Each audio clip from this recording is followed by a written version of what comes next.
எல்லா அட்வான்ஸ்டு ட்ரீட்மெண்ட்டும் முடியல அப்படின்னு வீட்டுக்கு அமிச்சிட்டாங்க. அவர் வந்து மஞ்சள் வேப்பிலெல்லாம் கொடுத்தாரு. அப்படின் போது பொதுவாக வந்து பார்த்தீங்கன்னா மஞ்சள் அப்படின்னாலே பெஸ்ட் ஆன்டி இன்ஃப்ளமேட்டரி. ஆக்சுவலி இது வந்து பாருங்க 4th ஸ்டேஜ் கேன்சர்லாம் குணப்படுத்துறதுக்கு எத்தனையோ வைத்திய முறைகள் இருக்கதாமா செய்யுது. ஆனா அது என்ன அப்படின்னா, இந்த 4th ஸ்டேஜ் கேன்சரையும் குணப்படுத்த முடியுமா மூலிகை வைத்தியத்தினால? முடியும். ஆனா அதை செய்யறதுக்கு இப்ப யாருக்காவது தெரியுமா? தெரியாது. இங்கிலீஷ் மெடிசன் சாப்பிட்டுட்டு ஒரு 4th ஸ்டேஜ்ல மூலிகை மருந்து எடுக்கும்போது அது சைடு எஃபெக்ட்ஸ் அவங்களுக்கு உண்டு பண்ணாதுங்களா மேம்? ஹோமியோபதியிலே வந்து பார்த்தீங்கன்னா ஒரு மெடிசன் இருக்குமா, அது வந்து சயின்டிஃபிக்காக இதை வந்து ப்ரூவ் பண்ணிட முடியுமா அப்படின்றதுல கொஞ்சம் டவுட் தான். அவர் சொன்ன மாதிரி அந்த மஞ்சளும் வேப்பிலையும் அவங்களுக்கு ஹெல்ப் பண்ணியிருக்கும் கண்டிப்பா. பியாண்ட் தட் அவங்களுக்கு வந்து நான் வாழணும் அப்படின்ற ஆசை, வில் பவர் ஜாஸ்தி இருக்கும்போது எவ்வளோ பெரிய நோயா இருந்தாலும் ஓவர் கம் பண்ணிட முடியும் இல்லைங்களா? வில் பவர் ஜாஸ்தி இருக்கலாம். இன்னொன்று அவங்க பாடி அதுக்கு ஒத்துழைச்சிருக்கலாம். 8661 மருந்து இருக்குமா ஹோமியோபதியில. அதுல மோர் தென் 6000 மெடிசன் வந்து பாத்தீங்கன்னா ஆரோக்கியமான மனிதர்கள்ல ப்ரூவ் பண்ண மெடிசன். அவரோட ஃபேமிலியில நடந்த அவரோட சொந்த விஷயத்தை கருத்தை அவர் வெளியிட்டு இருக்காரு. இதுல ஒரு சிஸ்டமே நீங்க அசிங்கப்படுத்துவீங்க, எல்லாமே அசிங்கப்படுத்துவீங்க. ஒரு சித்தா டாக்டர் பண்ணுச்சுன்னா ஒட்டுமொத்த ஆயுஷ் சிஸ்டமையும் அசிங்கப்படுத்துவாங்க. அதெல்லாம் அசிங்கமா தெரியல, இது என்னமா அசிங்கமா இருக்கு? உங்ககிட்ட நல்லா ஆவலனாதான் எங்க கிட்ட வராங்க, எங்க கிட்ட வந்து நல்லா ஆவாம உங்ககிட்ட போல. அப்ப 4th ஸ்டேஜ் நீங்க கைவிட்டவங்கள தானே அவர் சொல்லியிருக்காரு. Each and every system has its own specialty. இப்போ மாடர்ன் சிஸ்டம்ன்றாங்க. மாடர்ன் சிஸ்டம்னோட சர்ஜரினோட பேஸ் யாருமா? சுஷ்ருதர் தான்.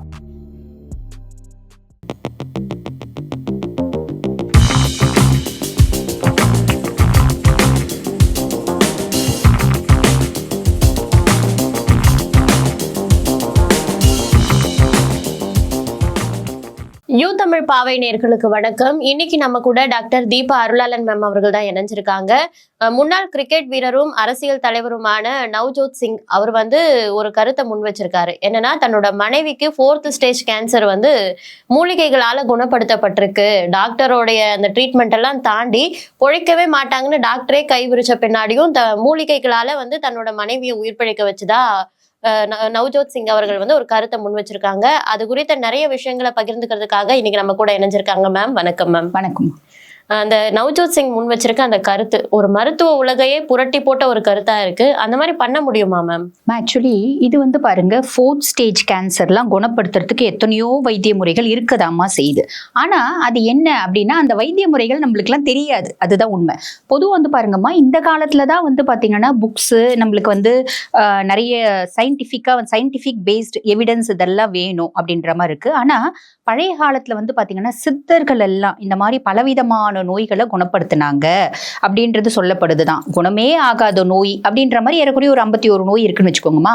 அதையும் மீறி இந்த ஆட்டோஇம்யூன் டிசார்டர்ஸ்லாம் கூட சித்தர்கள் குணப்படுத்தினாங்க அப்படின்ற மாதிரி கதைகள் இருக்கதான் செய்யுது.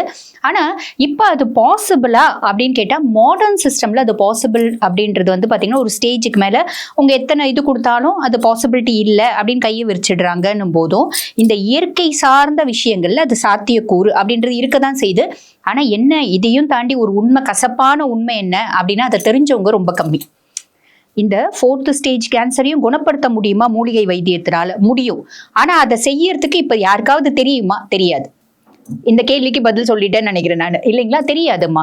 ஏன்னா நிறைய நம்மளோட பழைய ஏடுகள்ல வந்து பாத்தீங்கன்னா களவாடப்பட்டுச்சு, மறைக்கப்பட்டுச்சு. நிறைய வெளிநாட்டவர் வந்து பாத்தீங்கன்னா நம்ம இந்திய நாட்டினோட சீக்ரசி முக்கியமா வந்து பாத்தீங்கன்னா இந்த மெடிக்கல் ஹிஸ்டரிஸ்லாம் வந்து எடுத்துட்டு போயிட்டாங்க. அப்ப நம்ம கிட்ட இல்ல. பியாண்ட் தட் ஹோமியோபதியிலே வந்து பாத்தீங்கன்னா ஒரு மெடிசன் இருக்குமா, அது வந்து சயின்டிஃபிக்கா இதை வந்து ப்ரூவ் பண்ணிட முடியுமா அப்படின்றதுல கொஞ்சம் டவுட் தான். But beyond that we can give a palliation அப்படின்றது சொல்லலாம். இப்போ அது எல்லா வைத்திய முறைகளும் இந்த இப்போ ஒரு கேன்சர் இருக்காங்க, அது வந்து 4th ஸ்டேஜ் இருக்கு. 4th ஸ்டேஜ்னாலே மெட்டாஸ்டேசிஸ் ஆயிட்டு இருக்குமா, அது உடம்புல இருக்க மற்ற பகுதிகளை வந்து அது பிடிக்க ஆரம்பிச்சுட்டு இருக்கும். ஒரு உதாரணத்துக்கு நம்ம மார்பக புற்றுநோய் அப்படின்னு வச்சுக்கோங்கம்மா, அது வந்து 4th ஸ்டேஜ் ஆயிடுச்சு அப்படின்னும் போது இந்த கிளாவிக்கல் அப்படின்னு சொல்லுவாங்க, இந்த எலும்புக்கு மேல இருக்க சூப்ரா கிளாவிகுலர் லிம்ஃப்லோட பிடிச்சிடும். அதே மாதிரி பாத்தீங்கன்னா கரோட்டிட் ஆர்டரி அப்படின்னு சொல்லுவாங்க, மூளைக்கு போற ரத்த குழாயை பிடிச்சிடும். அதனால டெத் வரும். அப்ப 4th ஸ்டேஜ்னாலே அது வந்து நல்லா பரவிடுச்சு, அதுக்கும் மேல மெட்டாஸ்டேசிஸும் ஆக ஆரம்பிச்சு. அப்ப அதை குணப்படுத்துறதுக்கு வெறும் மஞ்சளாலையும் வேப்பிலையாலையும் முடியுமா அப்படின்னா அது வந்து சாத்தியக்கூறுகள் ரொம்ப கம்மிமா. ரொம்ப கம்மி சாத்தியக்கூறுகள் அப்படின்றது. அப்ப அதையும் மீறி மருந்து இருக்கா அப்படின்னா மருந்து இருக்கு. இப்ப உதாரணத்துக்கு ஹோமியோபதியில வந்து பாத்தீங்கன்னா இந்த ஸ்டொமக் கேன்சர் அப்படின்னு சொல்லுவாங்க, வயிறு சார்ந்த புற்றுநோய். அவங்களுக்கு வயிறு புற்றுநோய் இருக்கு, இல்ல வயிறு சார்ந்த குடல் புற்றுநோய் இருக்கு அப்படின்னா ஆர்னித்தோகேலம் அம்பலேட்டம் அப்படின்னு ஒரு மருந்து இருக்குமா. அதை சாப்பிடும்போது அதோட சிம்டம்ஸ் என்ன சொல்லுவாங்க அப்படின்னா, பேஷண்ட் வந்து பிளாக் கலர் வாமிட்டிங் பண்ணுவாங்க. பிளாக் கலர் வாமிட்டிங் ஆகும்போது ஆன பின்னாடி அவங்களுக்கு ஒரு பாலியேஷன், ஒரு ரிலீஃப்ன்றது இருக்கும் அப்படின்றது இருக்கே தவிர, ஆர்னித்தோகேலம் அம்பலேட்டம் சாப்பிட்ட பின்னாடி பிளாக் கலர் வாமிட்டிங் எடுத்த பின்னாடி அவங்க கம்ப்ளீட்டா குணம் ஆயிடுவாங்க அப்படின்றது இல்லை. புரியுதுங்களா? ஸோ கேன்சர் இப்போ வந்து பாருங்கம்மா, மாடர்ன் சிஸ்டம்ல எத்தனையோ அட்வான்ஸ்டு ட்ரீட்மெண்ட்ஸ் இருக்க தான் செய்யுது. எல்லா அட்வான்ஸ்டு ட்ரீட்மெண்ட்டும் முடியல அப்படின்னு வீட்டுக்கு அமிச்சிட்டாங்க. அவர் வந்து மஞ்சள் வேப்பிலெல்லாம் கொடுத்தாரு அப்படின் போது, பொதுவாக வந்து பார்த்தீங்கன்னா மஞ்சள் அப்படின்னாலே பெஸ்ட் ஆன்டி இன்ஃப்ளமேட்டரி. அது வந்து உலகத்தில் அதை வந்து யாராலையும் மறுக்கவும் முடியாது, மறைக்கவும் முடியாது. வேப்பிலை அப்படின் போது அதில் எத்தனையோ வந்து இந்த anti bacterial properties, anti inflammatory property, anti viral property, இதெல்லாம் ஆன்டி ஃபங்கல் ப்ராப்பர்ட்டி, இதெல்லாம் இருக்க தான் செய்யுது. அதனால தான் வந்து பாருங்க, நம்மளாம் அம்மெல்லாம் வந்துச்சுன்னா அந்த வேப்பிலை அரைச்சி பூசுறது, மஞ்சள் அரைச்சி பூசுறது, இதெல்லாம் வந்து ஒரு கஷ்டமாவே இருந்துச்சு. இதையும் நம்ம மறுக்க முடியாது. ஆனால் அது அதனாலே குணமாயிடுச்சா தெரியாதுமா. பியாண்ட் தட் வந்து பாருங்க, உண்மையா சொல்லணும் அப்படின்னா ஒரு பர்சன் இருக்காங்க, அவங்களோட வில் பவர் ஜாஸ்தி இருக்கு அப்படின்னும் போது, நான் வாழணும் அப்படின்ற எண்ணம் எனக்கு மேலோங்குது அப்படின்னும் போது ஓவர் கம் பண்ண முடியுமா? நிறைய ஹெல்ப்னால. அது மட்டுமே காரணமா இருக்க முடியாது, அவங்களோட வில் பவர் ஒரு காரணமா இருக்கலாம். அதுக்கும் மேல அவங்க விதி முடியாதது, ஒரு ஸ்பிரிச்சுவலி நம்ம பார்க்கணும்னா கூட அவங்கள விதி முடியாதது ஒரு காரணமா இருக்கலாம். இப்படி பல காரணம் சொல்லலாமா. இப்போ அவங்க பாத்தீங்கன்னா 4th ஸ்டேஜ்ல தான் அந்த மூலிகை மருந்துகள் எல்லாம் கொடுத்ததா சொல்றாங்க. அதுக்கு முன்னாடி வரைக்கும் இங்கிலீஷ் மெடிசன் தான் சாப்பிட்டுருக்காங்க. இங்கிலீஷ் மெடிசன் சாப்பிட்டுட்டு ஒரு 4th ஸ்டேஜ்ல மூலிகை மருந்து எடுக்கும் போது அது சைடு எஃபெக்ட்ஸ் அவங்களுக்கு உண்டு பண்ணாதுங்களா மேம்? அப்படி எல்லாம் கிடையாதுமா. அதாவது பாருங்கம்மா, நிறைய சைடு எஃபெக்ட்ஸ் இருக்க ஒரே சிஸ்டம் என்ன அப்படின்னா, அது வந்து நம்ம வந்து இந்த கெமிக்கல்ஸ்ல இருந்து செய்யக்கூடிய மருந்துகள் தான். இங்கிலீஷ் மெடிசன்ஸ் அப்படி கெமிக்கல்ல இருந்து செய்யக்கூடிய மருந்து அப்படின்னு சொல்லிடலாம். ஆக்சுவலி வந்து பாருங்கம்மா, ஒன்றும் இல்லம்மா, ஒரு உதாரணத்துக்கு கொரோனா போது என்ன பண்ணாங்க, இன்ஜெக்ஷன்ஸ் போட்டாங்க. அதுக்கப்புறம் அந்த இன்ஜெக்ஷன்னால இது பாதிப்பு வருது, போடாதீங்க அப்படின்றது சொன்னாங்க இல்லைங்களா. அப்ப நேற்றைய கண்டுபிடிப்பு இன்றைய வந்து பாத்தீங்கன்னா முட்டாள்தனமாகுது. ஆனா இந்த ஆயுஷ் சிஸ்டம் அப்படின்னு வச்சுக்கோங்கம்மா, இப்போ ஹோமியோபதி, நான் ஹோமியோ டாக்டர், ஹோமியோபதி பத்தி மட்டும் பேசலாமே. இப்ப ஏறக்குறைய 250 வருஷமா இருக்கிற சிஸ்டம். இப்ப நிறைய டாக்டர்ஸ் வந்து பாருங்க, modern system doctors outdated system அப்படிம்பாங்க. எங்கேயோ எப்பயோ 250 வருஷத்துக்கு முன்னாடி கண்டுபிடிச்சதை இவங்க எல்லாம் பண்ணிட்டு இருக்காங்க. எப்பயோ 1000 வருஷத்துக்கு முன்னாடி கண்டுபிடிச்சதை இவங்க எல்லாம் வைத்தியம் பண்ணிட்டு இருக்காங்க. அப்போ ஒரு இந்த இயற்கை சார்ந்த ஆயுஷ் டாக்டர் வந்து பாருங்க, மென்டல் காம்ப்ளிகேஷன்ஸ்னா ட்ரீட் பண்றாங்க, உடல் உபாதைகள்னா ட்ரீட் பண்றாங்க, கண்ணுக்கு ட்ரீட் பண்றாங்க, கர்ப்பைக்கு ட்ரீட் பண்றாங்க. ஒரு டாக்டர் எப்படி பலத்தை ட்ரீட் பண்ண முடியும் இப்படின்ற ஒரு சர்ச்சையான கேள்விகளும் இருக்கதான் செஞ்சிச்சு. இது எப்ப ஒரு சித்தா டாக்டர் மாட்டும் போது, ஒரு சித்தா டாக்டரை வந்து அவங்க ஏதோ ஒன்று தப்பு செஞ்சிட்டாங்க, அதை நாங்கள் நியாயப்படுத்த விருப்பப்படல. பட் அப்போ மாட்டும் போது எல்லாரோட ஆயுஷ் டாக்டர்ஸையும் வந்து பார்த்தீங்கன்னா பயங்கரமா வந்து ஒரு கேள்விக்குறியாக்குனாங்க. இந்த சிஸ்டம்லாம் it's not at all a medical system. இதெல்லாம் வந்து பார்த்தீங்கன்னா மருத்துவமே கிடையாது. அதுவும் ஹோமியோபதி ஒரு டாக்டர் பேசினாங்க. ஆக்சுவலி இது வந்து பாருங்க, நாங்கள் வந்து அவங்க வந்து ஒரு சைக்காட்ரிக் டாக்டர், நல்ல குவாலிஃபைட் டாக்டர். அப்போ நாங்கள் வந்து பாருங்க, இப்போ ஆயுர்வேதா மெடிசன்லாம் எடுக்கிறோம்னா வேண்டான்னு சொல்லுவோம். ஏன் அப்படின்னா அதில் வந்து மெட்டல்ஸ் இருக்கு, அதனால கிட்னி பாதிப்படையுது, அதனால நாங்கள் வேண்டான்னு சொல்லுவோம். சித்தா டாக்டர்னா வேண்டான்னு சொல்லுவோம், ஹோமியோ எடுக்கும்போது ஓகேன்னு சொல்லுவோம் அப்படின்னாங்க. அந்த பதிவை பார்க்கும்போது எனக்கு பரவாயில்லையே, ஹோமியோட வேல்யூ உங்களுக்கு தெரியுது அப்படின்னு ஒரு க்ஷண நேரம் சந்தோஷப்பட்டேன். அடுத்தவங்க சொன்னாங்க ஹோமியோபதி வெறும் தண்ணி தானே அப்படின்ட்டாங்க. அப்ப வெறும் தண்ணி தானே அப்படின்னு சொன்னவங்க, ஒன்றும் இல்லம்மா இப்போ வெறும் தண்ணி தான் அப்படின்னு அவங்க சொல்றாங்க. இப்போ அதே டாக்டர்ஸ்க்கு ஒன்றும் நாங்கள் வந்து பார்க்குறோம், ஒரு ஆர்ஸ் அல்பன் மெடிசன் இருக்கு, பல்சட்டில்லா மெடிசன் இருக்கு, எத்தனையோ ஹோமியோ மெடிசன் இருக்கு. அப்ப அந்த மாதிரி மெடிசனை நாங்க ஒரு சொம்பு மொண்டு கொடுத்து தண்ணி தான் அவங்க எந்தவித சிம்டம்ஸும் வரலன்னா நாங்க ஒத்துக்கலாம் இல்லைங்களா. பொதுவாக வந்து பாருங்கம்மா, ஹெர்பல் பேஸ்ட் அப்படின்னாலே அது சியூடோ சயின்ஸ் அப்படின்ற மாதிரி சொல்லிடுறாங்க. ஹெர்பல்ஸ்லாம் வேலையே செய்யாது அப்படின்ற மாதிரி சொல்லிடுறாங்க. அந்த மாதிரி இதுக்கு வந்து ஒரு பெரிய இது கான்ட்ரவர்சியா எல்லாரும் பேசுறாங்களே தவிர, மஞ்சளும் வேப்பிலையும் வேலையே செய்யாது அப்படின்னு இல்லம்மா, வேலை செய்யும். அது அவங்களுக்கு ஒரு நல்ல விஷயம் நடக்கணும்னா அதுக்கு பல ரீசன்ஸ் இருக்கும் இல்லைங்களாம்மா. அந்த மாதிரி அவர் சொன்ன மாதிரி அந்த மஞ்சளும் வேப்பிலையும் அவங்களுக்கு ஹெல்ப் பண்ணியிருக்கும் கண்டிப்பா. பியாண்ட் தட் அவங்களுக்கு வந்து நான் வாழணும் அப்படின்ற ஆசை, வில் பவர் ஜாஸ்தி. வில் பவர் ஜாஸ்தி இருக்கும்போது எவ்வளோ பெரிய நோயா இருந்தாலும் ஓவர் கம் பண்ணிட முடியும் இல்லைங்களா. வில் பவர் ஜாஸ்தி இருக்கலாம், இன்னொன்று அவங்க பாடி அதுக்கு ஒத்துழைச்சிருக்கலாம், அவங்களோட இம்யூன் ஃபோர்ஸ் நல்லா இருக்கலாம். இப்படி நிறைய ரீசன் சொல்லிட்டே போகலாமா, நிறைய ரீசன் சொல்லிட்டே போகலாம். ஆனால் வந்து பாருங்க, பொதுவாக இங்கே ஹெர்ப்ஸ்ன்னும் போது தான் நிறைய பேர் என்ன சொல்லிடுவாங்க, மக்களை வந்து தப்பாக கைட் பண்ணாதீங்க அப்படிம்பாங்க. ஆனால் ஒரு பேண்டமிக் வருது, ஒரு எபிடமிக் வருது அப்படின்னு வச்சுக்கோங்கம்மா. ஒன்றும் இல்லை, இப்போ கொரோனா போது எல்லா டாக்டர்ஸும் நாங்கெல்லாம் டாக்டர்ஸா தெரிஞ்சோம். ஹோமியோ டாக்டரோட ஹெல்ப் தேடப்பட்டுச்சு கவர்மெண்ட் வந்து இப்ப கூட குறை சொல்லல. ஒரு ஆயுஷ் அங்கீகரிக்கப்பட்ட சிஸ்டம், BAMS, BHMS, BUMS, BNOSலாம் அது வைத்தியமே இல்லை அப்படின்னு சொன்னாங்க. ஆனா ஒரு சித்தா டாக்டர் ஏதோ ஒரு சின்ன ஒரு தப்பு சொன்னாங்க, உடனே எல்லா சேனலும் உருட்டினாங்க. நிறைய பேர் வந்து பாருங்க அந்த டாக்டரை வச்சு பெருசா சேனல்ல டெவலப்பும் பண்ணாங்க. அப்ப இன்னொரு குவாலிஃபைட் டாக்டர் கவர்மெண்ட் அங்கீகரிக்கப்பட்ட ஒரு சிஸ்டம் வெறும் தண்ணின்னாங்க, அவங்க மேல எந்த ஆக்ஷனும் இல்லை. புரியுதுங்களா? அப்ப பொதுவாவே வந்து பாத்தீங்கன்னா இந்த மாதிரி சிஸ்டம்ஸ், இந்த ஆயுஷ் சிஸ்டம்ல வந்து பாத்தீங்கன்னா மண்ணுக்குள்ள போட்டு புதைக்கிறாங்க அப்படின்னு தான் சொல்லணும். இது ஏன் அப்படி பண்றாங்க அப்படின்னா அதுக்கு எத்தனையோ ரீசன்ஸ் இருக்கலாம். ஏன்னா ஒரு பெரிய ஒரு மார்க்கெட்டிங்குள்ள இந்த மாதிரி சின்ன டாக்டர்ஸ்லாம் வந்து பல லட்சம் செலவாகக்கூடிய ஒரு நோயை வந்து பாத்தீங்கன்னா சில ஆயிரங்கள்ல குணப்படுத்திடுறாங்க அப்படின்றதும் ஒரு காரணமா இருக்கலாம். இதுக்கும் மேல என்ன காரணம்னு அவங்களுக்கு மட்டும்தான் தெரியும். அப்ப ஒரு பேண்டமிக் எபிடமிக் போது நாங்க டாக்டர்ஸா தெரியுறோம். பேண்டமிக் எபிடமிக்லாம் முடிஞ்ச பின்னாடி இந்த சாம்பார்ல கறிவேப்பிலை போடுறாங்க பாத்தீங்களா, கறிவேப்பிலை கொத்த போட்டு அப்படியே தூக்கி போட்டுடுறது. அந்த மாதிரி நாங்க வந்து டாக்டர்ஸே இல்ல. Homeo it's pseudo science, it's a science, it's beyond science. 250 வருஷத்துக்கு முன்னாடி கண்டுபிடிக்கப்பட்டது எப்படி வந்து இப்பயும் அது வந்து ஒர்க் பண்ணும் அப்படின்னு ஒரு ஃபேமஸ் டாக்டர் பேசினாங்க. அம்மா 250 வருஷத்துக்கு முன்னாடி கண்டுபிடிக்கப்பட்டது ஒர்க் பண்ணாது, ஓகே, நீங்க சொல்றதே வச்சுக்கிறோம். இப்ப நீங்க புதுசா கண்டுபிடிச்சி அடுத்து ஒரு 2 மாசத்துல அது ஒர்க் பண்ணல அப்படிங்கிறீங்க. அப்ப நாங்க அப்படி சொல்லலையே, நேத்து ஒண்ணு புதுசா கண்டுபிடிச்சி இது ஒர்க் பண்ணலைங்க அப்படின்னு சொல்ல. 250 வருஷத்துக்கு முன்னாடி கண்டுபிடிக்கப்பட்ட ஆர்னித்தோகேலம் அம்பலட்டம் பத்தி தான் நான் இப்ப பேசுறேன். இட் கிவ்ஸ் அ பாலியேஷன் அப்படின்றது கென்ட் வந்து சொல்லியிருப்பாரு. ஓகேங்களா? கென்ட்டும் சொல்லியிருப்பாரு. அவங்க எல்லாம் கென்ட், அது ஹெரிங்ஸ், ஹானமேன், இவங்கெல்லாம் வந்து பாத்தீங்கன்னா ஹோமியோபதியில ஸ்டால்வார்ட்ஸ். இவங்கெல்லாம் யாரு அப்படின்னாமா மாடர்ன் சிஸ்டம் படிச்சு மாடர்ன் சிஸ்டம்ல எங்களுக்கு ஒரு பெருசா திருப்தி இல்லை, அப்ப நாங்க ஒரு ஃப்ளாலெஸ் சிஸ்டம் கண்டுபிடிக்கணும், குற்றம் குறையே இல்லாத, மக்களுக்கு எந்த விதமான சைடு எஃபெக்ட்ஸும் பாதிப்பும் இல்லாத ஒரு சிஸ்டமை கண்டுபிடிக்கணும் அப்படின்னு தான் ஹோமியோ அப்படின்ற சிஸ்டமே கண்டுபிடிச்சாங்க. இன்னொன்று வந்து பாருங்கம்மா, நிறைய மெடிசன்ஸ் பொதுவாகவே வந்து பார்த்தீங்கன்னா எதில் டெஸ்டிங், எலியில், கினியா பிக்ல அவங்க வந்து டெஸ்ட் பண்ணுவாங்க. ஆனால் ஹோமியோபதி ஒரு சிஸ்டம் மட்டும்தான் ஆரோக்கியமான மனுஷங்களில் செக் பண்ணுது, ப்ரூவிங் பண்ணது வந்து பார்த்தீங்கன்னா ஆரோக்கியமான மனுஷங்கள்ல.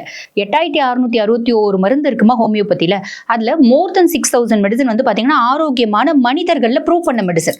அப்ப இதுக்கெல்லாம் பெனிஃபிட்ஸ் இருக்குமா? அவங்க இப்ப நிறைய பேர் இல்லவே இல்லை அப்படின்றாங்க பார்த்தீங்களா. யாராலையும் இல்லவே இல்லைன்னு சொல்ல முடியாது, இருக்கதான் செய்யுது. நிறைய விஷயங்கள் நம்ம சொன்ன மாதிரி அவங்களோட வில் பவரும் ஒரு ரீசன். இன்னொன்று அவங்க பாடி அக்செப்ட் பண்ணி இருந்துக்கலாம். பாடினோட ஸ்டேட்டஸ் இருக்குல்லம்மா.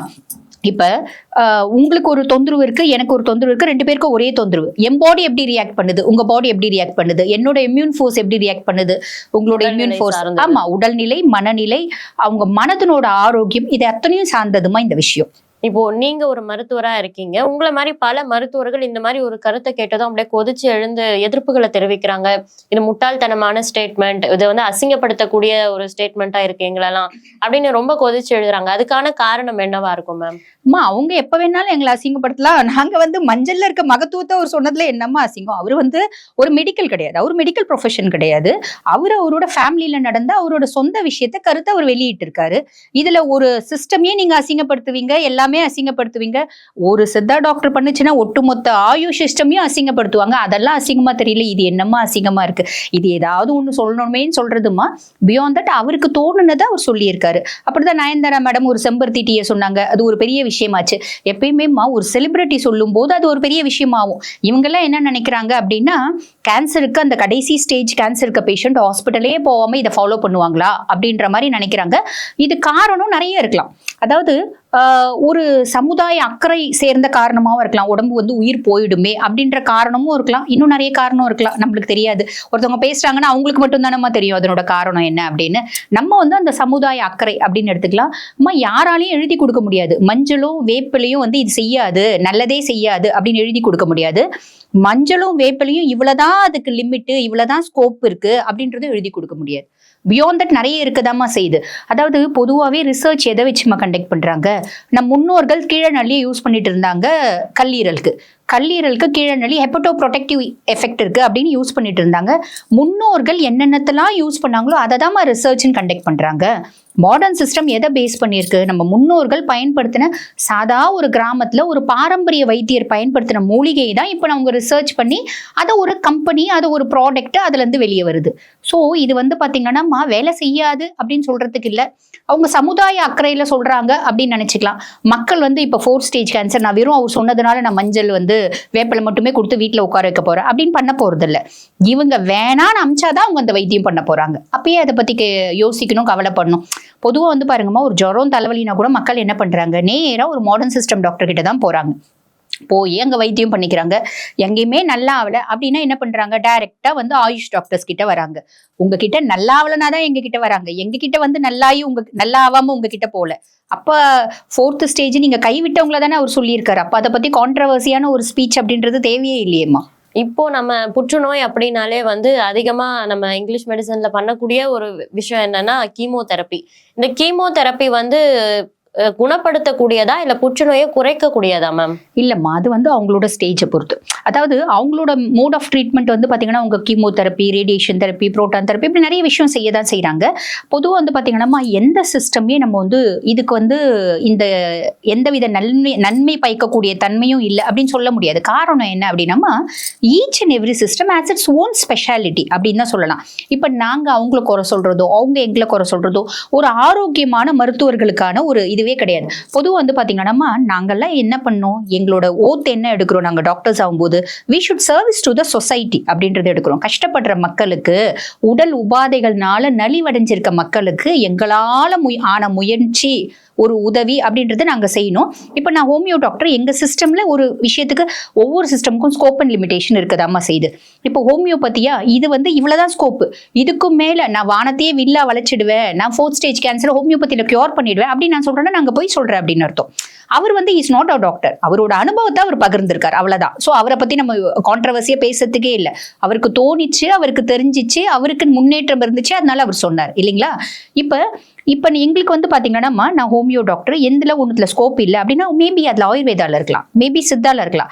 நான் என்ன பண்ணோம், ஒரு ஆரோக்கியமான மனநிலை இருக்க மருத்துவரா இருந்தா எங்க சிஸ்டம்ல ஸ்கோப் இல்லை, நீங்க ஆயுர்வேதால பாருங்க, நீங்க வந்து சித்தால பாருங்க, எங்களுதுல ஸ்கோப் இல்லை, நீங்க மாடர்ன் சிஸ்டம்ல பாருங்க. மனசாட்சியோட ஒத்துக்கணுமாமா. எத்தனையோ கேன்சர் பேஷண்ட்டுக்கு நான் வந்து பாத்தீங்கன்னா கருவாய் புற்றுநோய் வருவாங்கம்மா, மார்பக புற்றுநோய் வருவாங்க. அப்ப நான் என்ன சொல்லுவேன் அப்படின்னா, ஹோமியோபதியோட ஸ்கோப் இங்க இல்ல, நீங்க என்ன பண்ணுங்க, ஒரு மாடர்ன் சிஸ்டம் போய் பாருங்க. நீங்க எத்தனையோ பேர் நாங்க வந்து பாத்தீங்கன்னா இந்த காஞ்சிபுரம் கேன்சர் இன்ஸ்டியூட்டுக்கு அமைச்சிருப்போம். ஏன்னா அது வந்து ஃப்ரீ வருது இல்லம்மா. ஸோ லெட்டர் கொடுத்து அனுப்போம் காஞ்சிபுரம் கேன்சர் இன்ஸ்டியூட்டுக்கு. அங்க டாக்டர்ஸ் கிட்ட அவங்க டாக்டர் என்ன வைத்தியம் பண்றாங்களோ பண்ணிக்கோங்க. கூட வந்து பாருங்கம்மா, இந்த ரேடியேஷன் கொடுக்கும்போது ரேடியேஷன் ஹசார்ட்ஸ் மாதிரி வரும், இவங்களுக்கு பசி எடுக்காது, முடியெல்லாம் கொட்டி போயிடும். இதுக்கு கன்சர்வேட்டிவ் ட்ரீட்மெண்ட், கூட லிவரை ஸ்ட்ரென்தன் பண்ணக்கூடிய ட்ரீட்மெண்ட்ஸ் நாங்க சொல்லுவோம். டாக்டர் என்ன சொல்றாரோ அதை அப்படியே செய்யுங்க, கூட நான் மருந்து கொடுக்குறேன். நாங்க என்னைக்குமே வந்து பாத்தீங்கன்னா ஐயோ அது போகக்கூடாது, ஹோமியோ தான் எடுக்கணும் அப்படின்னு பண்ணது இல்லம்மா. ஒரு ஹெல்த்தியான டாக்டர்ஸ் அதை தான் செய்யணும். நாங்க எல்லாருமே சொசைட்டிக்கு நல்லது செய்யணும். அப்ப மாடர்ன் சிஸ்டம் டாக்டர் எங்களுதுல இல்ல, நீங்க உங்களுதுல பண்ணுங்க, நான் என்னதுல கொடுக்குறேன். ஒரு சித்தா டாக்டருக்கால உங்களுதுல என்ன மெடிசன் இருக்குங்க நீங்க சொல்லுங்க, ஆயுர்வேதால என்ன மெடிசன் இருக்குங்க நீங்க சொல்லுங்க. ஆன் தி ஹோல் அந்த பேஷண்ட் பொழைக்கணும், அவ்வளவுதான். எங்க சிஸ்டம் பெருசு, உங்க சிஸ்டம் பெருசு இல்லம்மா. பொறாம இல்லாம ஒரு உயிரை பொழைக்க உண்மை அதுதான் அம்மா. Each and every system has its own speciality. இப்போ மாடர்ன் சிஸ்டம்ன்றாங்க. மாடர்ன் சிஸ்டம்னோட சர்ஜரினோட பேஸ் யாருமா, சுஷ்ருதர் தான். புரியுதுங்களா? 600ஆம் BC காசியில வாழ்ந்த ஒரு ஆயுர்வேதா டாக்டர் தான் வந்து is the father of modern surgery. புரியுதுங்களா? அப்ப மாடர்ன் சிஸ்டம் வேற, ஆயுர்வேதா வேற. ஆயுர்வேதா ஒண்ணுமே கிடையாது, மாடர்ன் சிஸ்டம் தான் எல்லாம் அப்படின்லாம் சொல்றதே எங்க தப்புமா. உங்களுக்கு ஃபாதர் ஆஃப் சர்ஜரி யாரு? சுஷ்ருதா. அவர் வந்து பாருங்க ஏறக்குறைய 600க்கும் மேற்பட்ட சர்ஜிக்கல் இன்ஸ்ட்ருமெண்ட்ஸை சொல்லியிருக்காரு, அதனோட பயன்களை சொல்லியிருக்காரு. அனாட்டமி டிசெக்ஷனை ஃபர்ஸ்ட், அந்த கெடாவரிக் டிசெக்ஷனை சொன்னவர் அவரு தான். ரைனோபிளாஸ்டி அப்படின்னு சொல்லுவாங்கம்மா, மூக்கு தண்டுவட சிகிச்சை. அந்த ரைனோபிளாஸ்டியை ஃபர்ஸ்ட் பண்ணவர் அவர் தான். இந்த மாதிரி எத்தனையோ உதாரணங்கள் சொல்லலாம் இந்த ஆயுஷ்க்கு. அப்ப எல்லாமே பேஸ் வந்து பாத்தீங்கன்னா ஆயுஷ் தான். ஆயுர்வேதா, சித்தா, ஹோமியோபதி கூட பின்னாடி வந்தது அப்படின்னு வச்சுக்கோங்களேன். எல்லாத்துக்கும் பேஸ் ஆயுர்வேதா அப்படின்னு சொல்லலாம். இப்ப நிறைய பேர் வந்து சொல்லுவாங்க ஆயுர்வேதா நடுவுல வந்தது. ஓகே, ஒத்துக்கிறோம். சித்தா, நம்ம சித்தா மெடிசன் இது பேஸ், அதுல இருந்து வந்ததுதான் வந்து ஒவ்வொன்னா வந்து கிரீக்ஸ் வந்து பாத்தீங்கன்னா மாடர்ன் சிஸ்டம் கொண்டு வந்தாங்க. அது இப்ப ரொம்ப ஃபேமஸ் ஆயிடுச்சு. நம்ம வந்து எல்லாருமே மாடர்ன் சிஸ்டம் பண்றோம். எந்த சிஸ்டமும் பெருசும் கிடையாது, எந்த சிஸ்டமும் மட்டமும் கிடையாதுமா. எல்லாத்துக்கும் அதுக்கான ஸ்பெஷாலிட்டி இருக்கதான் செய்யுது. ஆனா நாங்க வந்து பாத்தீங்கன்னா எங்களுக்குள்ள அடிச்சுக்கிறது, சண்டை போட்டுக்கிறது, நீ பெரியாளா நான் பெரியாளா அதெல்லாம் இல்லாம ஒரு அந்த மஞ்சள்னாலையும் அந்த வேப்பிலைனாலும் நல்லது நடந்துச்சா இன்னும் கொஞ்சம் ஃபர்தரா ரிசர்ச் போடணும். நீங்கெல்லாம் அதுக்கு அதை ப்ரொடெஸ்ட் பண்றதுக்கு பதில் எல்லாருமே அதை பத்தி ரிசர்ச் பண்ணுங்க. உண்மையா இருக்கு, ஆமா ரிசர்ச் பண்ணணும். ரிசர்ச் பண்ணி நல்லா இருக்குன்னா மக்களுக்கு கொடுக்கலாம், மக்கள் நல்லா இருக்கட்டும் இல்லைங்களா. அவரை பத்தி நம்ம என்னத்துக்கு பேசுவோம், அவர் தெரிஞ்சதை அவர் சொன்னாரு இல்லைங்களா. மருத்துவ உலகத்தை புரட்டி போட்ட அந்த ஒரு விஷயத்தை பத்தி நிறைய விஷயங்கள் எங்களுக்காக சொன்னீங்க மேம். ரொம்ப நன்றி. நன்றி.